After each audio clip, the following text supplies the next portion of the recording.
Grooving to the music. Hey, welcome to the Backyard Professor Chess videos. Good game. I found something out interesting about this particular player, Floor.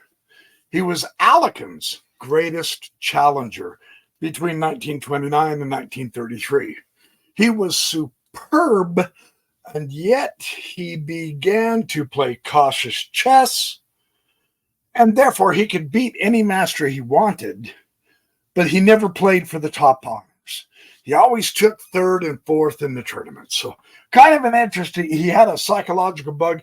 Both of his parents were killed in pogroms when he was a young kid. And so he wanted to be safe. He played it safe. So anyway, he was a good chess player. This game by Floor is simply staggering. Let me show you this. He is playing the white. And let's show you a very beautiful game. He won top prize in this particular tournament with this game. This is the game that made him really quite famous. It was a good game. And he pulls out his knight, and we're hitting the center. Rather than take, he's going to protect. Rather than take, he's going to protect. Bring in your knight, yes, and bishop getting ready to castle. So the development's good. It's fairly quick. It's what we like to see. He bumps up the bishop to d3, and now knight b to b7. And they both castle, which is a good thing. They're going to both castle early. So, rather typical so far, yeah? He's going to come to b3. What this will do, in effect, and it's kind of a cool effect.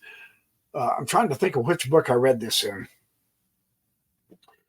If you can get your opponent in a situation like this, if you can get your opponent to trade a central pawn, now that's the D central pawn, right? If he takes the C pawn, your flank pawn, this B little squirt, he ends up toward the center, influencing the center, and black will lose the center if black makes that exchange. That's kind of interesting to remember. It's a way to get one of your edge pawns centralized through a pawn exchange. Very interesting. What happens? Pushing c5. Bishop's going to fianchetto. Yeah. C is going to take the central pawn d5. So here we go. In response, his e pawn is going to take the d pawn. Okay. Good so far. And now comes the magical moment. D will notice the central pawn disappears. It's like magic. And the side pawn, who is not nearly as powerful, becomes centralized, influencing the center tremendously. Don't forget that neat little trick. It's a great way to get one of your pawns centralized. Grandmasters do this all the time. And it's not something you think about, you know. You kind of go, yeah, it's just a pawn. Nope. Not just a pawn. It is a flank pawn who has been elevated into much better power. That's one way to look at it. Okay.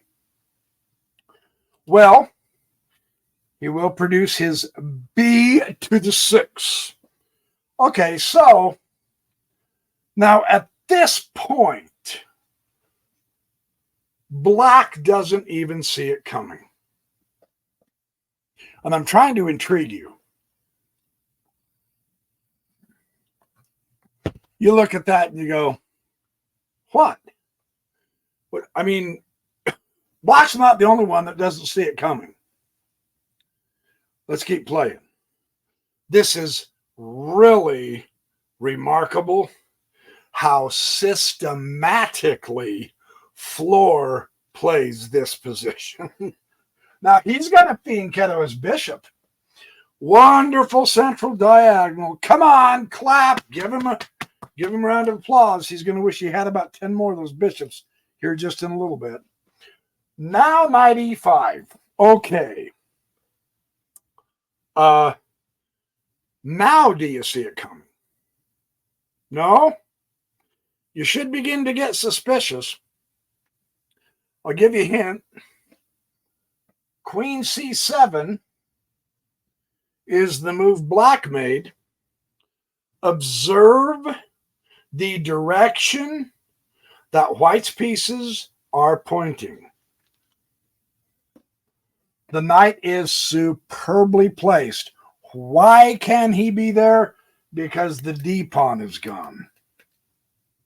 He pushed the d-pawn too far. He should have kept it back. I know that how could he have seen the future, right? All right, so superb placement. The bishop fianchettoed, spectacular diagonal. Bishop fianchettoed, spectacular diagonal for black, but white has another bishop here that is also spectacularly pointing to the king side, and the queen. I've made a big deal in some of these videos about the queen bishop battery. Well, the bishop queen battery also can be seriously effective in a kingside attack, and observe that there is a partial open file on E waiting for white to grab. Black apparently doesn't even see this coming. Let's see what happens. And he will bump the f4, reinforcing that fabulous central knight. Now, and it's good advice when you hear someone say, yeah, but, in the opening, don't play the f-pawn. Don't push the f-pawn in the opening. Don't push the f-pawn, but we're past the opening. Push the f-pawn.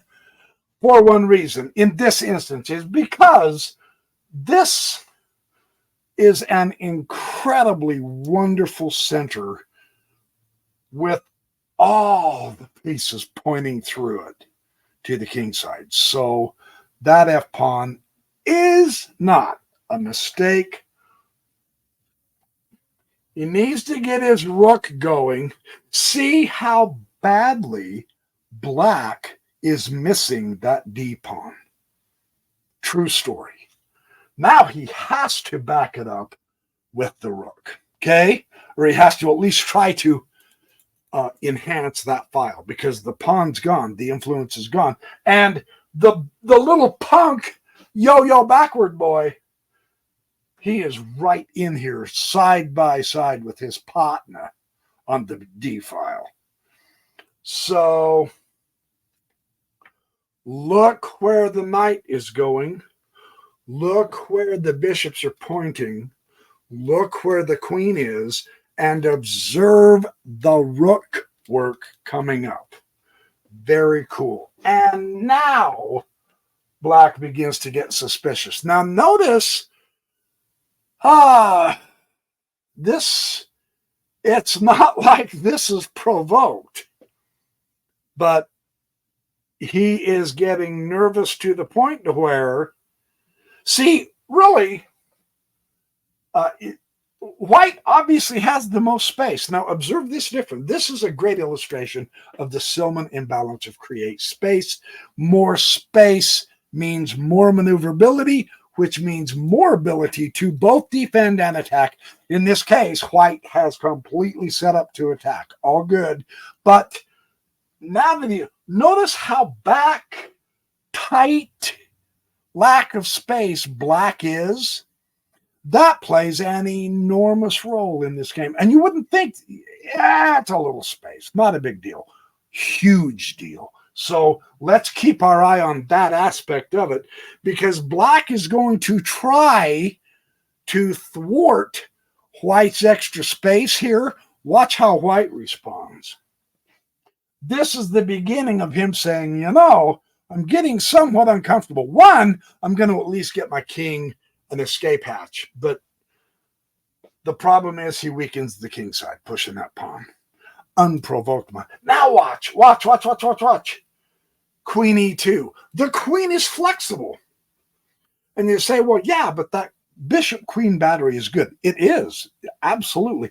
But the queen is flexible. And now she can present more pressure on the e file, right? So how do you respond to that? Well, here comes Black's theory. He says, yeah, okay, I have to do something here. I'm going to try to, if you can't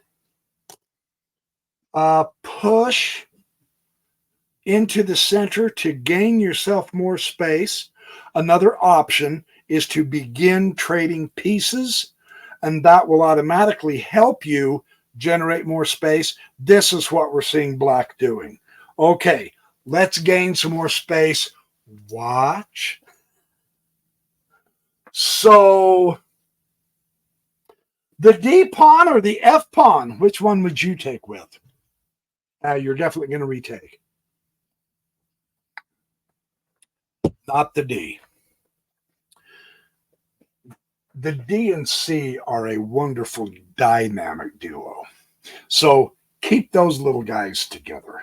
This could be extremely useful later on. This, however, is the correct way because two important items here. One, you advance the pawn in a fantastic pawn-occupied center. I mean, Shazam! That would make you happy as white, but he opened up the F file for the rook. So he takes with tempo because it activates another piece. There's the guardian. There's the guardian. You're activating pieces right at the guardian, and you're threatening the guardian of the king side, right? So this, by taking it with the F, you accomplish two things. You kill two birds with one exchange. So that's why you wanted to do it with the F. And so once again, okay, so he did the exchange, right? Black exchanged the piece because of white's much better space advantage. Black now has to go back, and he's in the same position. He's in the same boat, just cramped, man. Okay, that's significant. Yeah. Boy, look, the C pawn is gone. The D pawn is gone. And you have the three central pawns. Oh, yeah. Yeah, that's the recipe to go, man, go. Expand. The lust to expand in the center is how Aaron Nimzovich put it. Go, man, go. Because now, interestingly enough, it's not a king side. It's a central attack. But every piece is certainly poised to go to the king side, but you're even stronger attacking in the center. And these become the battering rams to open up that center. Watch this.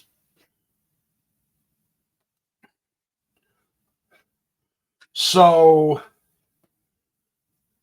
yeah, you got to play active. When you're, I mean, either direction, right? Either side.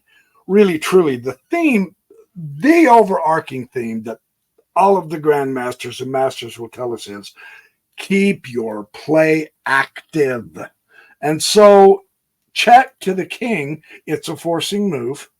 Yeah, it does put the bishop on a much better activated square. It is centralized now. The queen is also pointing that direction, but there's something stopping her. And it's very, very well supported. So there's not going to be much of an attack on white right now. And that's why it was okay to push the f-pawn. So, well, move out of check. All right. Problem solved. Interesting how easy a time white has. And now you go, oh yeah, but look, okay, now he can begin to eliminate the central power, the central influence of the white through exchanges, this time pawn exchanges, and you don't play that game. But you just need to recognize he really did take a central pawn. But there's a better thing to do now. And this is why you always, after every single move, Silman emphasized this, after every single move, you want to reevaluate the board position. Now you want to come to here. And you go, oh, what are you, nuts? Hello, McFly. The G5 is covered. This situation, when you can get your opponent to push an H-pawn like that, that's often called a hook.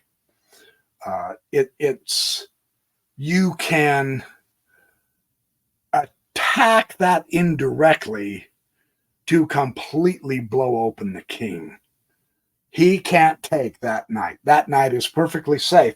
Observe if he takes the knight, queen is coming to h5, and it's curtains because the bishop queen battery that was here is now capable of being restored into a queen bishop battery, and it'll be checkmate or very shortly thereafter. So he can't take the knight. But observe also, the knight is that much closer to the king, right? Good stuff, man. Fantastic move. Well, now the attack is on. So, and black has been just too tight, too cramped, but he really does now have to come to the king's aid. So forget the center. Now, you lost your central pawns, the C and the D, as black. Now, this central pawn showed up because he exchanged it, so the E pawn. Wow, that had a delay. I hope that didn't goof up. It's still recording. Boy, that was weird. So I'm just saying, black has lost his central pawns. And so now this pawn came through, though, with the exchange, but now it opened up the E pawn, and that's getting close to a very powerful attacking pawn in conjunction with all of the pieces. And the coordination is absolutely masterful here. Yeah?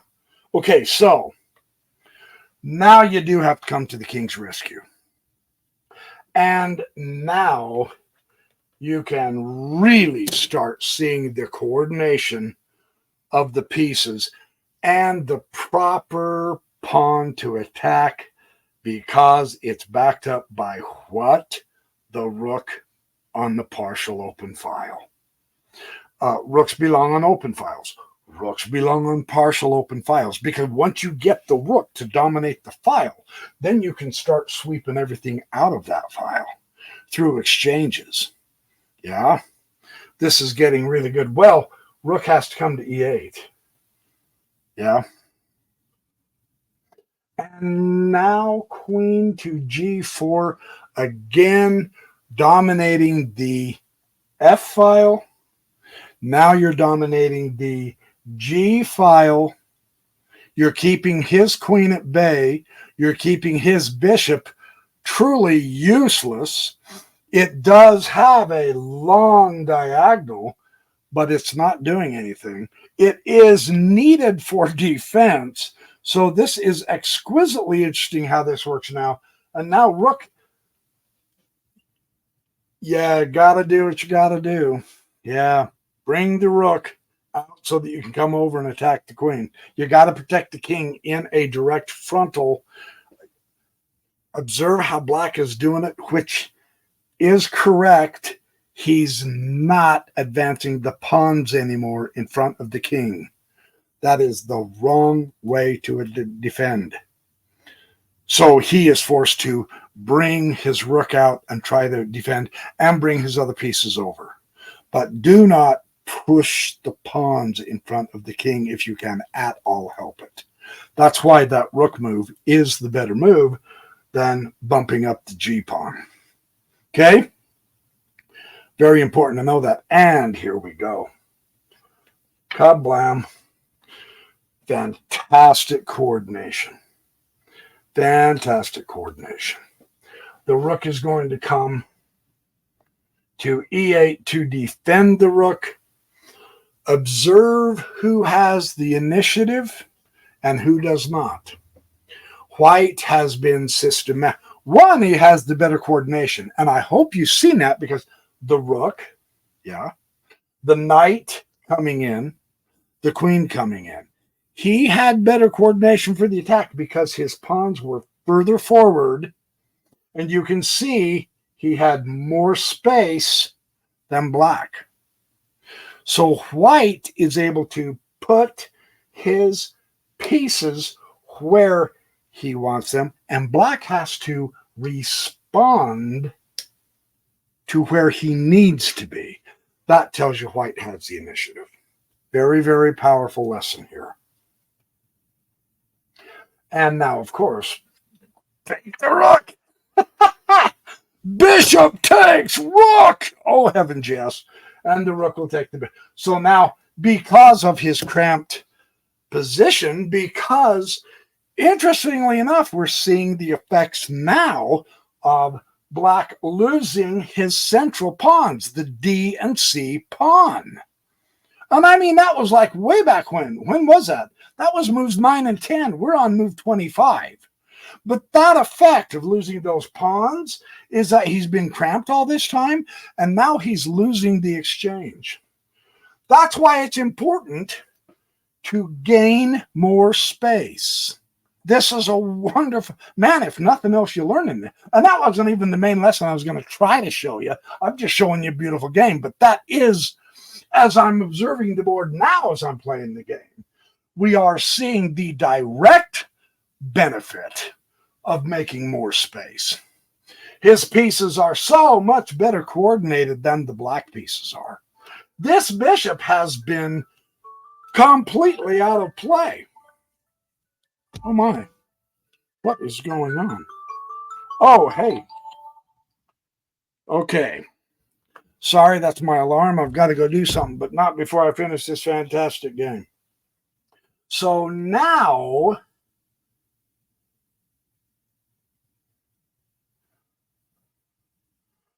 white, knight d6. What an outpost. Now, Silman says that the further up the board that you can put the knights, the stronger they become, which is absolutely true. So if your knight is on this file, or row, if your knight is on this row in the center, it's strong. If your knight is on this row, preferably in the center, it's stronger. If your knight is on this row, it's pure murder. This is Godzilla Knight. Look how it completely dominates this game, and it's an outpost. That little pipsqueak of a pawn is guarding the knight. The beginning of the end. So, of course, he's forced to exchange. Yeah, you. Sincerely, I'm going to tell you something, all joking aside. If you didn't have the bishop there to exchange that knight, you would almost truly be forced to take it with the rook. That's how strong those knights are when they're this far forward. In an outpost, which means it's guarded by a pawn, you have to lose the exchange to get rid of that knight. You can't afford to even leave him there for one or two plays. You can't do that. So he does exchange the knight, and this is the beginning of the end. Now, what's this?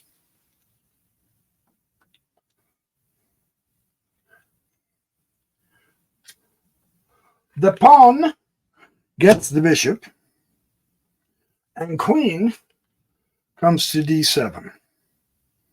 And now bishop a3. And he gets an exclamation point for that move, because there is a stunning threat here of white. The threat is this.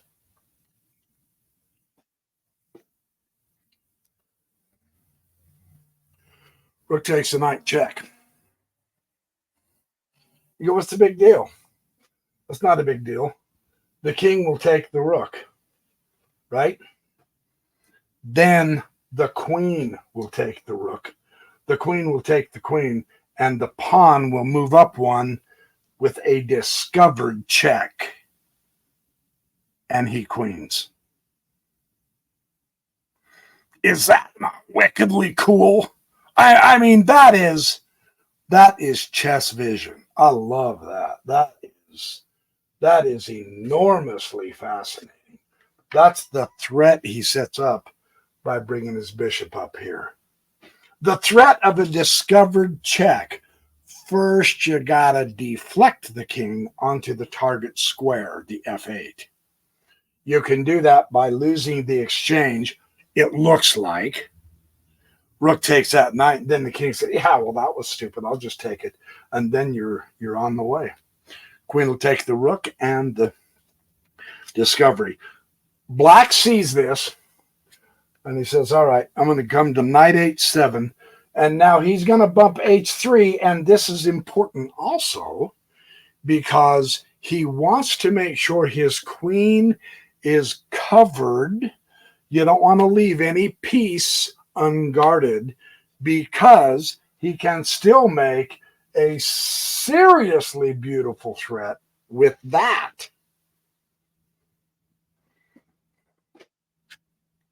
So h3 it is, and now the pawn finally gets to take the pawn. He's got a pass pawn, but he doesn't have enough oomph to push it through. So the queen simply eliminates the pawn. Now, it was a pass pawn, and so you say, yeah, well, that takes the queen out of the attack of the king side. No, it doesn't. Get rid of that pawn. There's no reason to give black counterplay. None whatsoever. Just don't do it. So now the knight comes to f6. And you still have the tactic. Don't forget this now. I showed you the threat, but the tactic is still here. The rook can go ahead and take the knight. Wow. So, and now this does change the dynamic of the cover of the king, because he's going to retake it with the pawn. Yeah. And voila.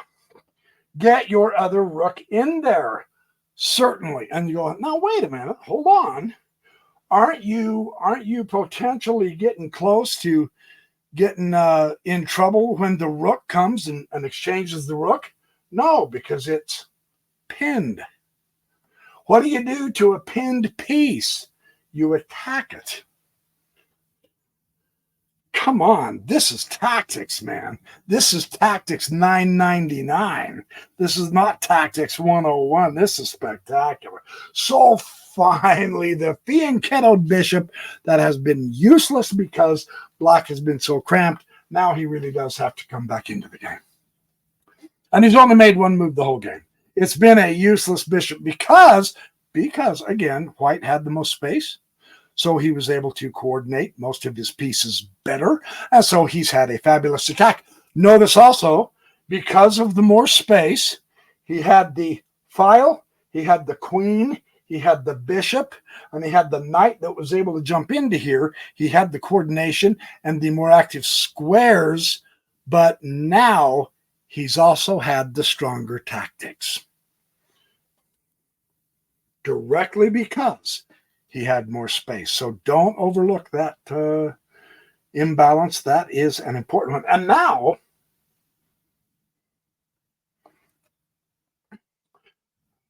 bishop does go back to b7. No, I'm sorry. Hold on. Hold on. Bishop c8. Rook comes to c1. What did I... Yeah, rook comes to c1. Is that a C or an E? Yeah, 1. And now bishop has to go back to b7. Yeah, because he's going to lose a piece. And so now the bishop comes back to b7. And I mean, everything's pointing to the black king. No. Bishop b7. I apologize.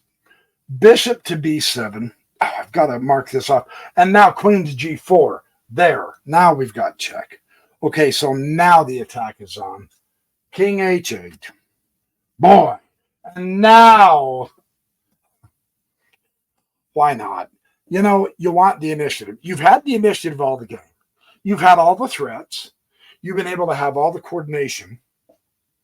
So why not keep just right on trouncing your opponent with a beautiful threat? Because he can't let this rook dominate that file. The bishop coming to here, it'll be a three-way. So that's a power move, man. That is, I'm kicking your Watusi, my man. And he really is. Rook to c7. So now he goes, all right, got to make a forcing move. I am getting dominated and pushed around. So I need to try to do something right now to get back into this. He says, not a problem, king h2.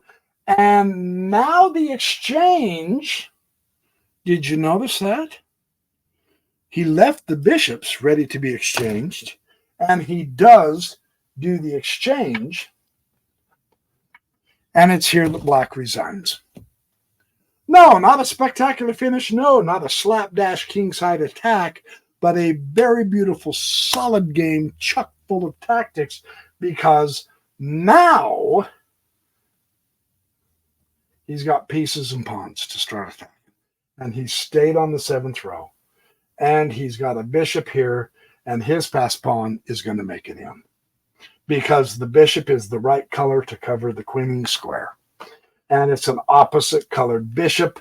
There is no way black can win this.